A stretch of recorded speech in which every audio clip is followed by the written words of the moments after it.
Assalamu alaikum wa rahmatullahi wa barakatuhu. Welcome to another episode of Islam for Europeans. And I am very honored to have our guest on today. We have Brother Faroos, and he is, like me, a convert to Islam, an American convert to Islam. I am half American. I know that I live in Canada right now, but I do have my mom's side, I am American. So yeah, please like and subscribe to Islam for Europeans when you have a chance, and also please like and subscribe to Brother Faroos's channel, and he can give the links. I'll just let him introduce himself in a few seconds. But one more housekeeping issue: we will be doing a live stream speed run of Super Metroid and Mega Man 3 this Saturday at 6:30, the day before the Super Bowl. To raise money for the victims of the horrible tragic earthquake that struck our brothers and sisters in southwest Syria / northwest Turkey, or southwest Turkey and northwest Syria. May Allah subhanahu wa ta'ala grant those who passed away from this event the highest levels of paradise, and may Allah keep those brothers and sisters safe in that area as well. Indeed, the believers are like a body. When one part of the body is ailing, then the entire body feels it. So may Allah subhanahu wa ta'ala give them peace and security. And hopefully our humble efforts will be able to help them out a little bit. Thank you so much. Brother Faroos is the first, I guess, Muslim brother we've come on the channel who may not, we may not completely agree, on what our kind of specific kind of framework or concepts are at Islam for Europeans. So I really wanted to get out of the echo chamber and have a nice civil chat with Brother Faroos, and just help me give his side of the story, because like I really value and treasure all of the experience of converts to Islam. And like and again, I used to feel the exact same way that a lot of other converts that he felt a couple of years ago. But yeah, without further ado, Brother Faroos, assalamu alaikum. Why don't you introduce yourself to the team, or the crowd? Wa alaikum salam wa rahmatullahi wa barakatuh. I have a YouTube channel currently called Experience Islam with the Faroos, where it's a variety of things, responding to different people, answering questions, and trying to display Islam that is not narrative based or sectarian. Sometimes I don't even state what my position is on an issue. I'll just say, these are the 6 positions. This is why, this is where it comes from. This is the history. This is the methodology, it's the evidence, and I just leave it to the viewer to determine. So I accepted Islam May 1st, 1998. I began studying Islam as well as other religions around, I would say, 1990, sometime between 1990 and 1992. MashaAllah. Wow. Well, you've been Muslim longer than I have. I converted to Islam November 15th, 2003 in Windsor, Ontario. So we've both been Muslim for a very long time. So, like I'm sure in those many years, we've seen a lot of, experiences of converts, and, a lot of growing pains in trying to integrate themselves into the greater Muslim community. And also, we see the growing pains of our brothers and sisters who are born into Islam as well. And at our channel, we always keep both of those parties in mind, and we want to make sure that we're like advancing the cause of Islam. But I responded to one of your videos, Brother Faroos. Sorry to be sorry to make that video, but you were a good sport about it. I was basically talking about how we kind of differ on these issues. But tell us a little bit about the video that you made in terms of what you saw with converts, and how they feel that they're not they're having trouble feeling part of the Muslim community, and what is like your overall message to like to Muslim communities when they see converts and everything? So one of the things that I had noticed is that, you know, both research data I've read, you know, now some people might question the statistics. I've read some that were done by Muslim imams themselves and some that were done by Christians, but those Christians also, like, you know, I'll get into that in a second. So, you know, in the Muslim study that I had read, it was done by Muslim imams in the United States.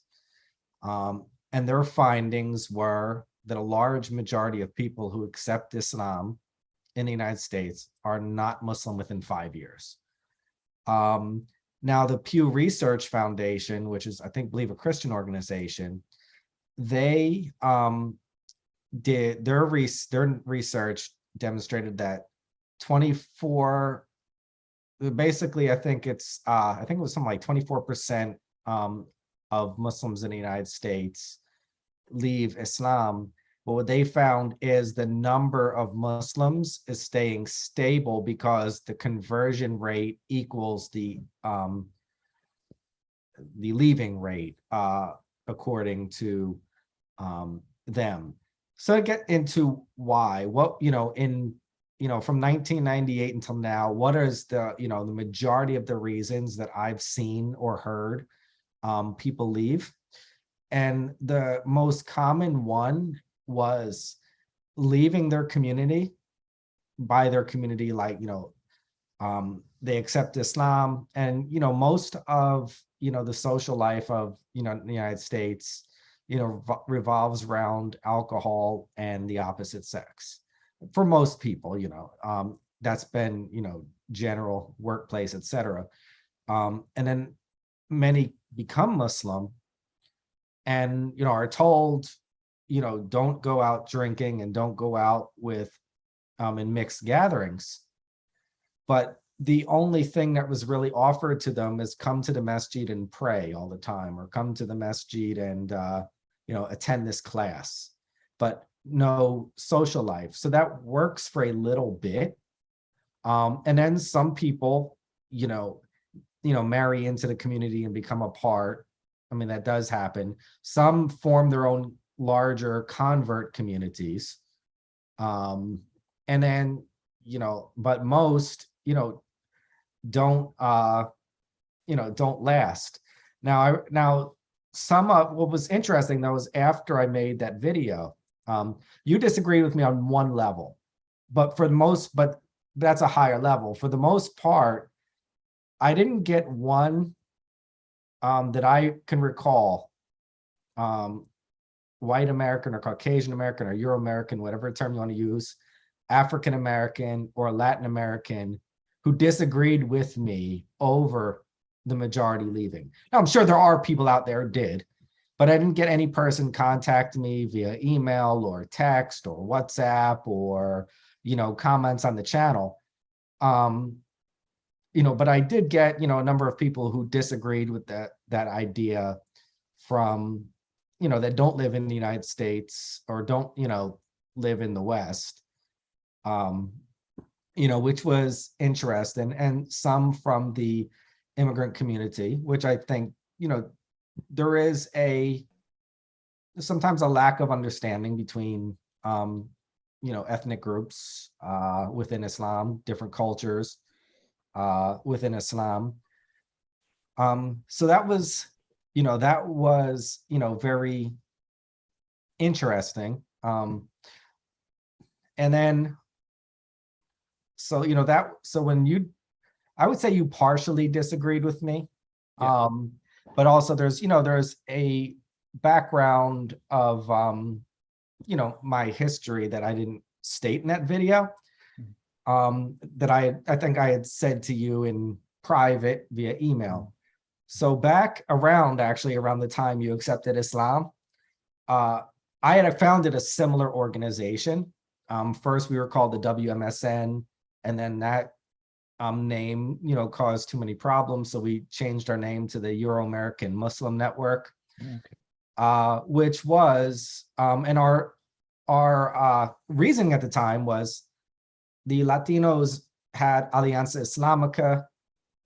They had also support groups in Union City, New Jersey. We found that many of the African Americans, when they converted, there were large African American communities to go to.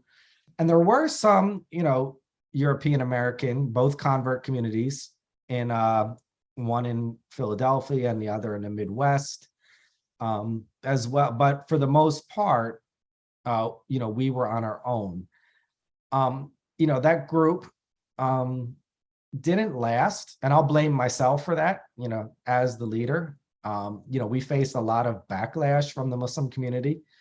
But what was really interesting is, we would assume, based upon, the racial history in America, that having a European Muslim organization for Europeans, or quote unquote white folks, we would have got a lot of backlash from historical minorities in America. But we got a lot of support from the historical, it was actually, so we had one of our founders in a support group of the group, what some of our actually more than one of our founders was African American. And so they actually, joined, supported the organization, helped, I wouldn't say write, but helped proofread, give feedback on our Constitution, for lack of better words. And but we got a lot of backlash from the immigrant Muslim community at the time. And though I was younger at the time, and I think that's why, as a 20-something-year-old leader, I don't think that I was prepared emotionally for that backlash. That being said, when I saw your organization a couple of years ago, I saw you and Omar Lee on some podcast or YouTube show together. Yes, Sultans of Sneakers. Yeah, and I looked at that, and I actually am rooting for you, because I do see a need. They called us a Muslim Ku Klux Klan. Yeah, that's what we're trying to get away from. Yeah. And so I do support your idea, and I do like overall, and I do hope that you are successful. And I think my guess is you're over 40. So you've lived enough life to, be able to experience and deal with the backlash that I, in my 20s, was not able. Now, granted, we had other people in the group, but attitude reflects leadership. So I think if I, wasn't willing to deal with all of the negativity at the time, then, other people in the group, would not as well. Okay. Wow. Well, mashallah, that's pretty fascinating. Yes, we are finding the same thing. And I knew going in that, I had to take a very gentle approach, and a way that would, not, denigrate or make any other Muslims feel that they're unwelcome. But I think from what I was seeing in my many years of being a convert to Islam, is that we have this, even especially in the early 2000s, you kind of had this idea that we should all be united as Muslims, and in order to do that, we need to, I guess, downplay or completely deny any of our cultural identities or cultural origins. But when you step into the real world, like for example, when I lived in Toronto for a few years, and this is a perfect example. We went to an Eid prayer in Toronto, and it was run by Abu Huraira Mosque, which is downtown Toronto, and 90% of the congregants were of a Somali background. And a block south of that was another Eid prayer run by a masjid that was 95% from a South Asian background. And they were literally two Eid prayers within a block from each other. Mm-hmm. And the imam was getting angry. And he said, why are we all praying together? And, me and my friend just looked at each other like, at this point, this doesn't seem, I think a better option would have been to say, look, after we finish with the takbirat and we give salam to everyone in this Eid prayer, why don't we walk over and give salam to all of our South Asian brothers and sisters? So what we're advocating for is that when you convert to Islam, no matter what your background is from, you live in a certain sphere, right? And the fewer Muslims that are in that sphere, the more difficult it is going to be for you.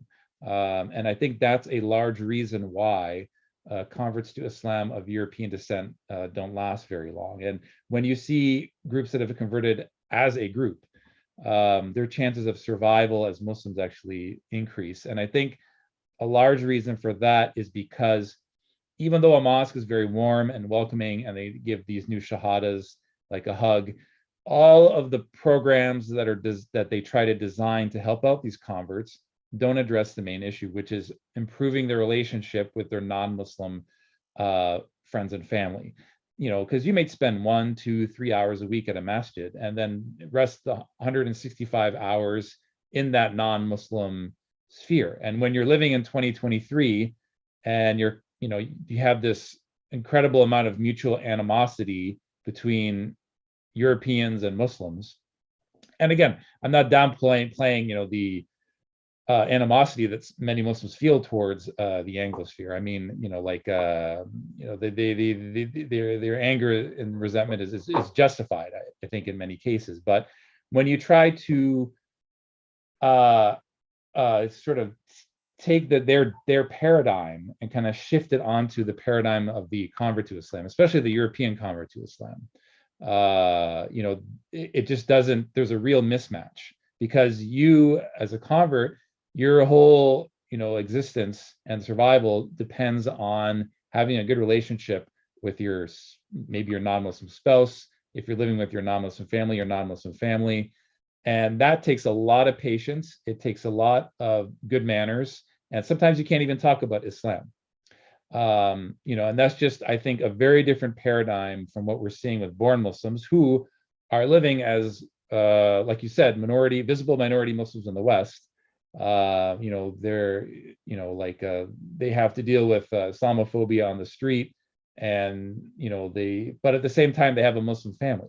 So it's a completely inverted situation, and I think we need to compartmentalize these problems into different venues. Just like if you have a health network of doctors and pediatricians, they all have the general framework that, yes, we care about the health of this entire city, but that doesn't mean that you have to all live in the same hospital and be with each other 24/7. So that was just the point I was trying to make. Would you say that you would agree, or do you have certain issues with that or reservations of Faroos about what I'm trying about? I would say partially agree. So on one hand, I do believe that we need to be working towards the unity of all ethnic groups within Islam. So that is one thing. I mean, I've seen, it where, and people have straight admitted it to me, is like, they'll go to a masjid of, a certain ethnic background and not really donate too much to that masjid, but they'll save their money and then until they could build one. And so I think that has caused many masajid to close down. So I don't, or be overtaken. And then, the original group that starts it usually is displanted, transplanted, whatever, disenfranchised, kind of eventually taken out of the community. So I do think that there needs to be a movement for that. At the same time, I do think that there are unique experiences and unique challenges to becoming Muslim that are partially ethnic based, but also partially geographic. So for example, that there are, I knew certain Muslims of our background that, were born and raised in the inner city. So when they, converted to Islam, they might be visibly look more like you and I, but culturally could relate more to the urban Muslim community. Likewise, there are certain, people of other ethnicities that were born and raised in different neighborhoods where the majority of the people didn't look like them. And so on some levels, they don't relate to the urban community and relate better to the suburban community. So I agree, but disagree based upon nuance. Okay, I don't necessarily disagree with the fact that this the kind of like preference or affinity from one community or another results in the fact that certain masajid can't maintain their infrastructure. Were you referring to the African American community and their masajid that they built when you were talking about that, like masajid that became dilapidated, or because I know that happened with a lot of African American masjids. So I've seen, I've known of some in Connecticut, New York City, New Jersey, that were established by the African American community, some in the 1950s, some were Sunni, never nation, some that were nation and Worth Deen, Muhammad, and then and then some that were upon the Dawah Salafiyya that were later. And I've seen, people move in to those communities, sometimes, take them over, and then eventually, at first it started off maybe, one or two, I'm just going to teach this class, or I'm going to do that. And then, eventually, the numbers move in, and then I've seen, no more, a board is established and there's no more room on the board. They ran the community events, but eventually, so I've just seen slowly, over a 30-year period, people be pushed out of the communities that they built. And I've noticed that's happened to the African Americans. It's also happened to the Latinos, and even some of the European American communities that were established in the 70s and 80s. When you visit them now, versus the late 90s, versus the pictures from the 80s and 70s, you do see a I can't think of the word, but a gradual disappearance. And then some, I was talking to a brother who works for Dar es Salaam Publications. I'm not going to name him, but he was actually the inspiration for, getting back on YouTube. He was saying, well, this is what we, he wasn't even like, he was like, this is what we do. We move into the community and we save our money until we can build our own community, and we move out and we build our own community. And he was just very honest about that. And before anyone says, oh, this guy is anti-immigrant, I'm married to an immigrant, I attend mostly immigrant communities based upon where I'm currently living. So I'm not anti-immigrant. I'm just dealing with, numbers, facts, and history. So yeah, I could definitely understand that. I know the experience of Islam in the United States is different than Canada. Like I only spent a little bit of time in Muslim communities in the United States. Canada, like the Muslim community here is very young. Most masajid don't have any programs for converts. Like some of them, like they don't even have khutbahs in English.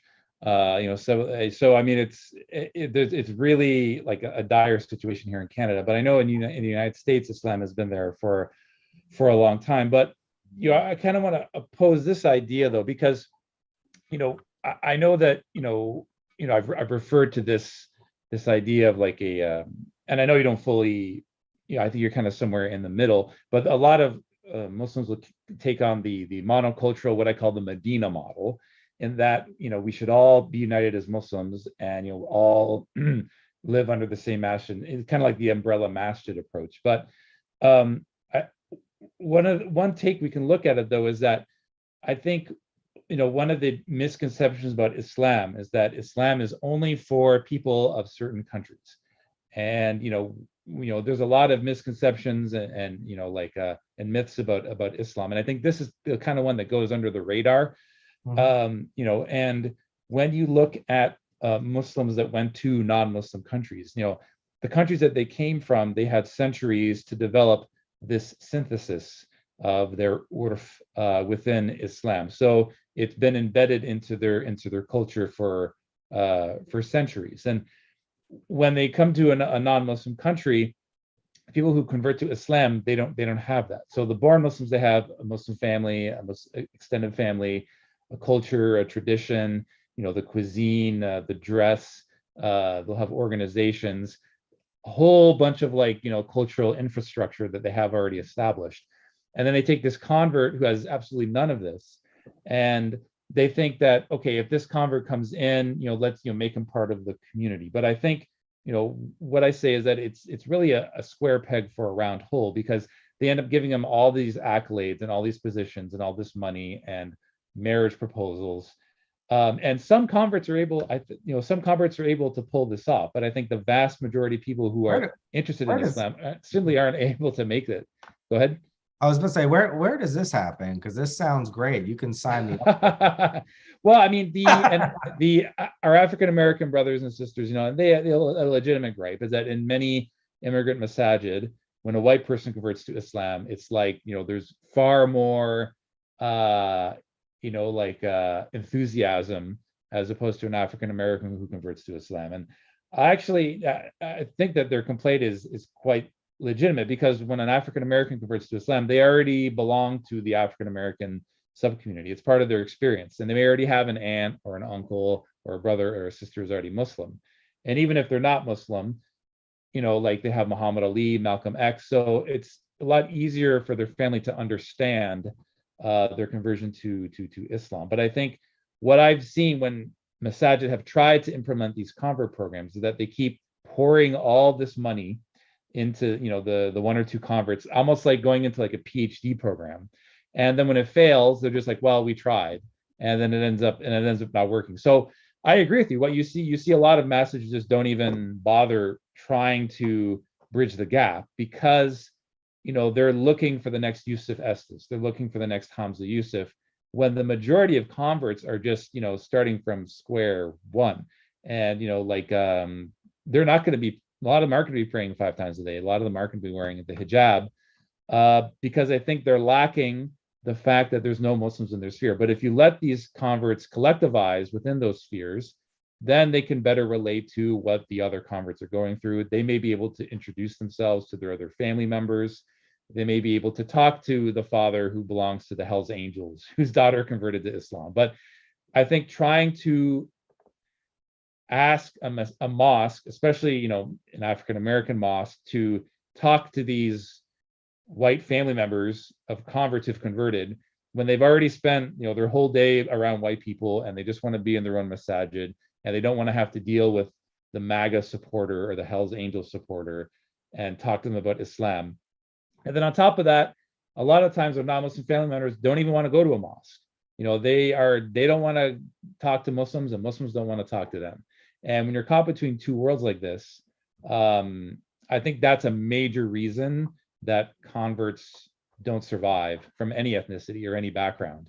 And it's just one that we don't even really look at. So I think what you're saying is that they don't get enough support. I in principle, I agree with you, but I think that support is going to be it's going to be difficult for born Muslims to be able to relate to what the convert is going through, and vice versa. So, well, I definitely think it's difficult for the born Muslim to relate, in general. When it comes to, realistically, I think though both are needed. so I do think that there are organizations, like what yourself is doing.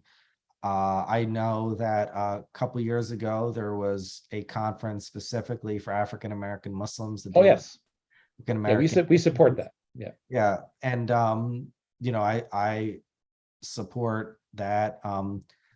The Latino organizations that are out there to help Latino Muslims.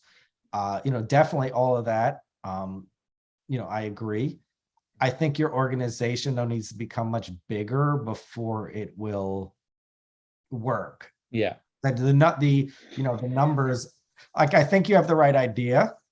I think you're moving in the right direction, but the numbers need to um, be there. I think the boom of Islam in the African American community, had to do with a lot of support groups, and we saw that where there are large numbers, like Philadelphia, people stayed longer. But when you see there are certain cities in New Jersey where there were a couple masjids, and the Islam, you know, didn't have the numbers to, last there, um, you know, over decades. Um, I do think though that,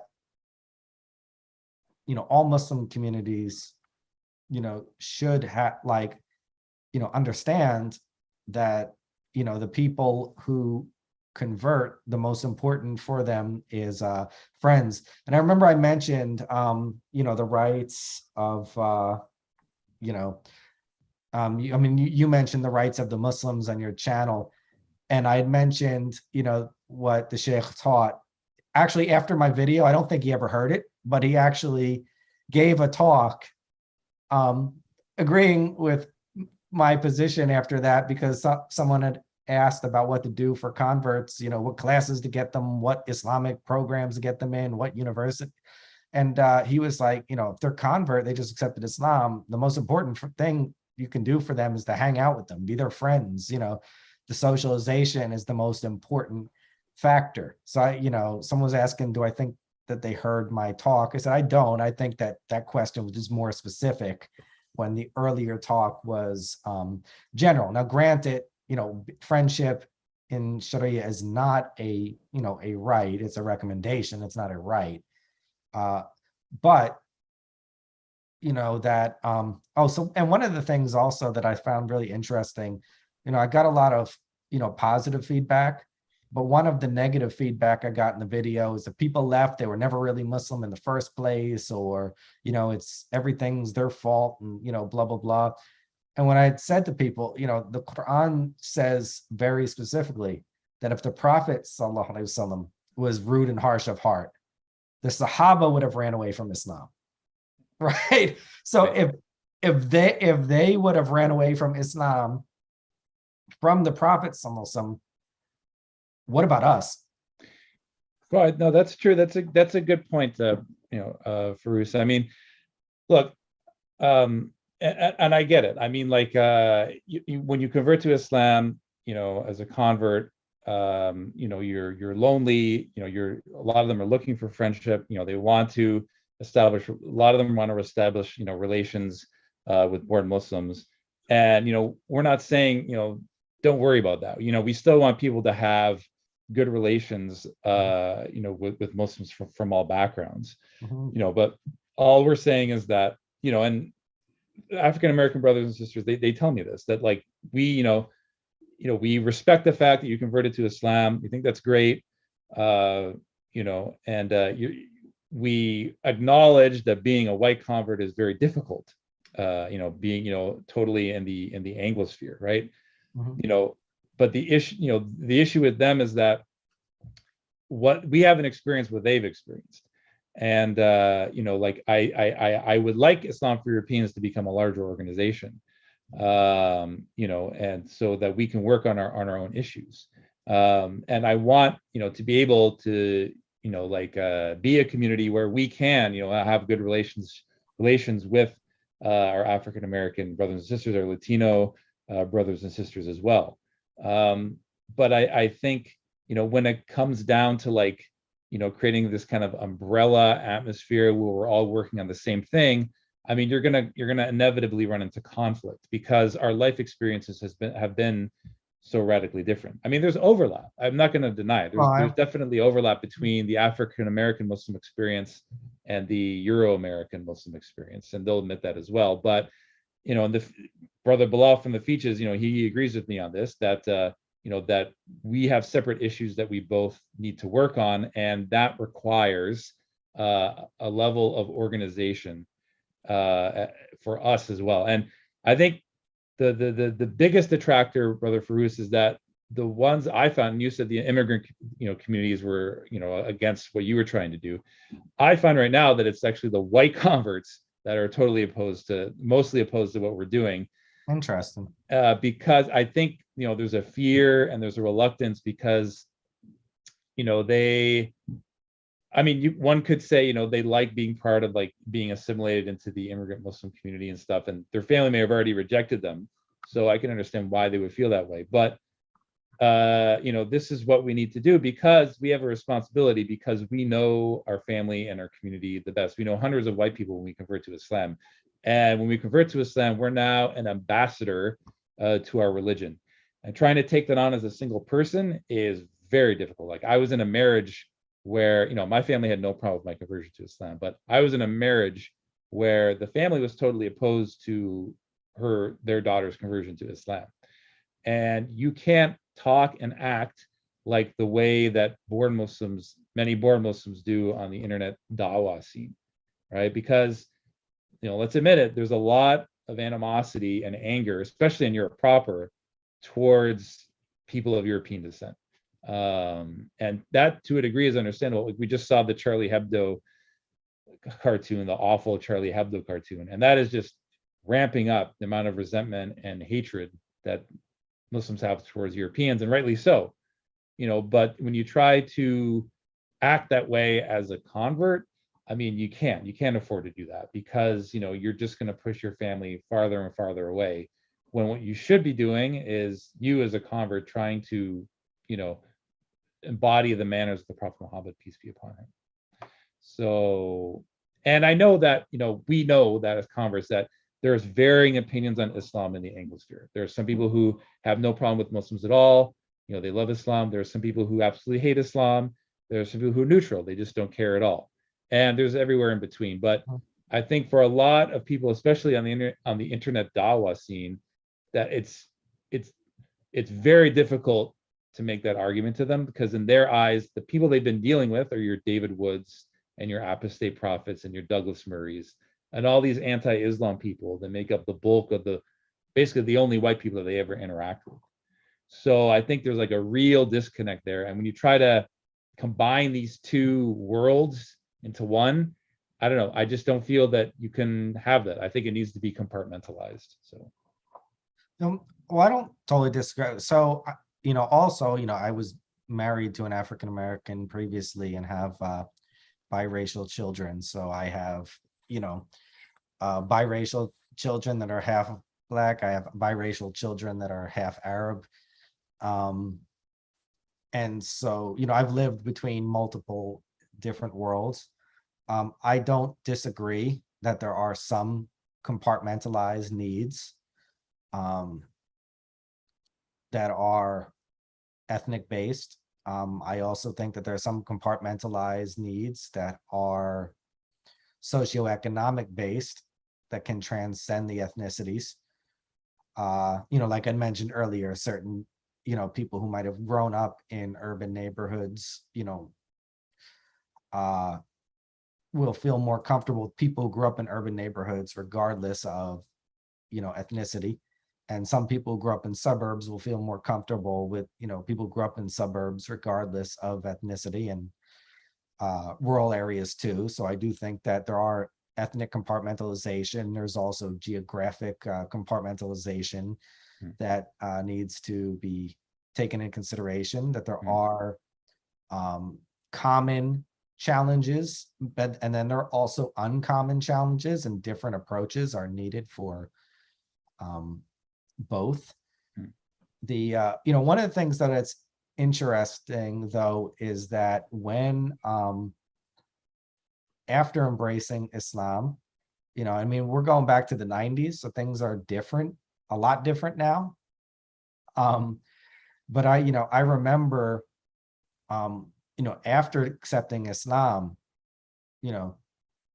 being told by the white community that I'm no longer white. And that's a big issue. Yeah. And then the African American community, many of them embraced me and considered me Black. Yeah. So it was a very interesting dynamic. And so also though, some of the things though that African Americans told me they experienced, I didn't totally always believe it until after accepting Islam. And then I started to experience similar things. So now there are differences, right? I could take my kufi off and blend in. But some of the common things is that some of the African American brothers would tell me that people assume that we don't know certain things because we're Black, and people will assume that you know certain things because you're white. And then after accepting Islam, whenever I went to certain communities, people would try to teach me basic things, and not knowing that, I've studied all four madhahib. Yeah. And so they'd be telling me things in like fiqh, and I would just sit there, but it was like everywhere I go, people would try to teach me something. Like I'd be sitting in a class and the sheikh would like, look at me, do you understand? Do you understand? So, I mean, I started to become a little like show-offy in the classes. That's not a real word, but like just because I got tired of that, so I would make sure I like opened my mouth, and then so what ended up happening is then the sheikhs were like, wait, some of these positions the common people are not supposed to know, so it ended up being like, we're gonna argue with you in public, but then talk with you in private. So it was, funny because some of these YouTube blow ups that people have, and like, and someone was like, we don't discuss this, in the public. We discuss this behind closed doors. Like I had lived and experienced that 20 something years ago. So, and it was really interesting because the Muslim community had its own cancel culture. So this whole woke movement, we lived through in a different form in the 90s to early 2000s. We used to call it the vulture culture. Now it's called the cancel culture. Mm-hmm. But that's different than the experience. But also, like I did, see, there are different experiences. Having been around African-American Muslims, there are certain things that they experience in society that the average white person doesn't. So, that I'm not going to deny. Yeah, me neither. And while, I do partially agree that some communities celebrate the white convert more than the Black convert. I partially agree with that, but then I partially disagree because, my closest friend, who no longer lives in the United States, but he's African American, and he converted maybe a year before myself. And though when we would go to the masajid, we would have two totally different experiences. So he had a Western name and no one really said anything. I had a Western name and it's like, brother, you got to change your name. Oh. But like we literally could be at the same place. Right. He doesn't have to change his name. So this was this a South Asian I, descendant masjid? oh no, all different. We went to Oh, multiple okay. different sajids, Yeah. like not just one type, but Yeah. that. And you know, whatever he did, like people didn't really argue with him. Very rarely. Everywhere I went, someone wanted to argue with me about something. And it was like so there was a different experience when that, like, everyone had to argue with me, no matter what community I went to. Everyone had to try to. Now that's changed, I'd say, now in the last couple of years. And I think because the Muslim community has real problems to deal with, like, the woke movement, coming after their children. Right. And so, these issues of your name and, uh, the fiqh of salat and the fiqh of wudu, and, whether you're laying down in the masjid or sitting up, like, which some of these aren't even real fiqh issues, things that people just made up. I don't really get too many people arguing with me as much anymore because, they have bigger problems to deal with. Mhm. But I mean, for years, like, we would go and no one would ever bother him. And whenever I'd go somewhere, I'd be like, sometimes just, standing with my hand in my pockets, waiting for the salat. Mhm. Brother would come, grab my arm, and try to pull my hand out my pocket. Like, there's so while I do agree that the celebration of taking your shahada is bigger, also some of the direct mistreatment and negative assumptions can be more, because he converted, but they could assume maybe he has a Muslim family, maybe he's been practicing for 20 years or whatever. No, I mean, I've gotten some of that too. But I mean, I think, negative experiences, I mean, they're not, they're kind of unwanted, but I think, I think where I'm coming from is that my concern, I do have concerns about, existing converts and making sure that, they stay within the Muslim community and that they feel welcome. But I think something that's kind of going by the wayside is, what is preventing the majority of Westerners from not converting to Islam in the first place, even if they, have positive opinions about it. And, I think that, we go through all these crazy experiences as a convert. And, we're still here, alhamdulillah, we were able to handle it. But I think the concern is, when we look at our friends and family, like, will they be able to handle it? I mean, I think that's one of my big concerns. And when they are coming into this religion, it's a lot to take in. I mean, you're learning a whole new way of life. You're learning how to pray 5 times a day. You're learning a new language. You're fasting during Ramadan. You're quitting pork and alcohol. You may have to give up relationships. That's a lot to put on somebody's plate.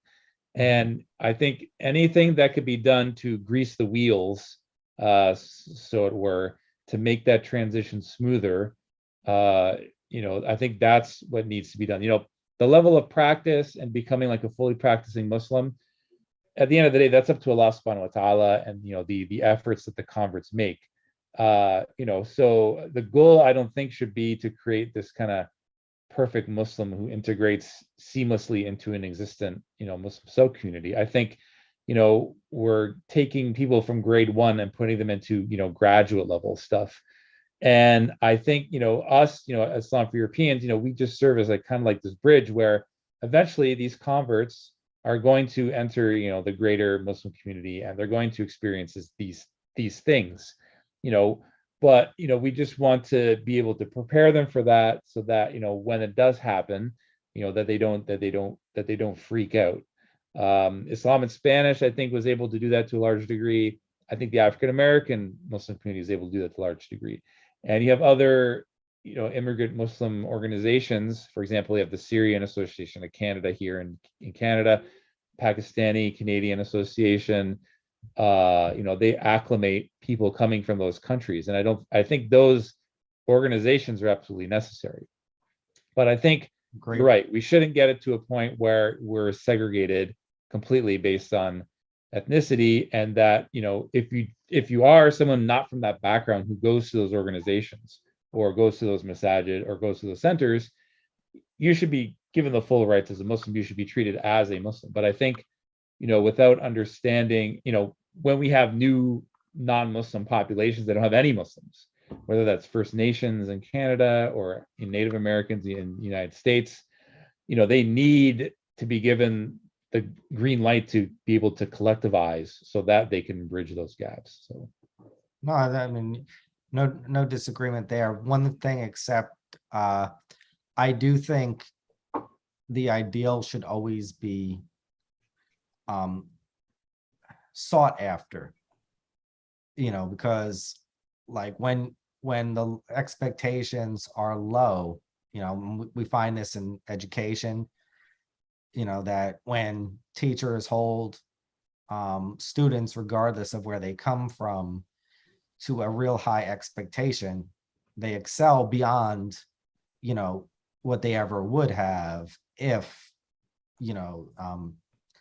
people set the bar low and just, this one's from a bad neighborhood, so they're not going to, learn. So I think we should always shoot for the ideal, but deal with the real, I understand. I just think, the way I'm looking at it is that when you take a look at any, community of Muslims born from a certain background, you have people who, are very pious and very practicing. They're the ones you always see at the masajid. You have ones that are, not practicing at all, and they're just hanging on by a thread, and everywhere in between, right? And I understand that you want to set the bar high, but the way I'm looking at it is, you want to foster an environment where those people who are hanging on by a thread, are able to come back. So they still are connected to their Muslim sphere in some way. Maybe they have a cousin or a brother or a sister who is practicing and can bring them back. I mean, even some of the, really amazing, great public speakers that we have in the Muslim community, at one point were atheists or agnostic, or they weren't practicing at all. It wasn't until, they met had relationship with other Muslims where they could come back. So, and I get it. I understand that, the Muslim community wants these converts to achieve these high level things. But I think the environment that we have now is siphoning off the vast majority of converts from ever accepting Islam. And that's, I think, even more dire than I think setting the bar high. No, I mean, So yeah, go ahead. I'm not going to disagree on that one, but certain things like, I was part of a Muslim Students Association, but part, and then eventually a president at one point. And then one of the things that, when we were in the Muslim Students Association and there was no dominant ethnic group, we had people from like everywhere in the world and converts and this, that. We had a lot more unity. Well, once there became a dominant ethnic group, that's when the necessities that you are speaking of became more. So that's why I said I do this based upon, what I've observed. I think both can work depending upon the circumstances, but I do believe that organizations such as yours are necessary, for support. I also wanted to ask you a question, because, someone threw this at me, and, you and I are both older. Like, by older, I'm not talking about ancient, but we're not like, teens and 20s and something like that. Yeah. And someone was saying to me that about how,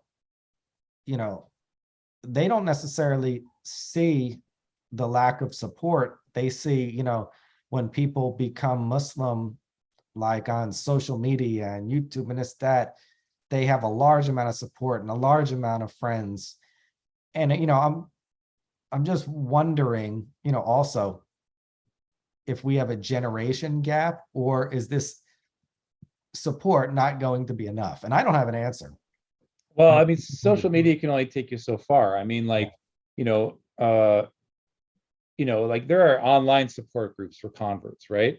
Mhm. Um, and they, I think they have some advantages, but at the end of the day, it's still just text on a screen or maybe like a voice note. It doesn't. You can only do so much. It's not a. I don't think it should be a supplement for integration into the Muslim community. I think sometimes it can be dangerous because a lot of converts get a lot of these marriage proposals online, and that's another issue that we could I guess we didn't have time to go into, but like when you don't have a sub community of Muslims, it can be quite tricky and actually quite dangerous, both from your non-Muslim community and like whoever you meet online. So I mean that's I think even though it appears that they're getting a whole bunch of likes, who I just converted to Islam, like. I mean, that is not going to fulfill. That's not going to fill the void of like your mother who just said I'm not going to talk to you anymore, or your dad who said I'm going to write you out of the will, or your spouse who said I'm going to divorce you, or your job saying or even people who are just on the fence who are just like I'm kind of leery about your conversion to Islam.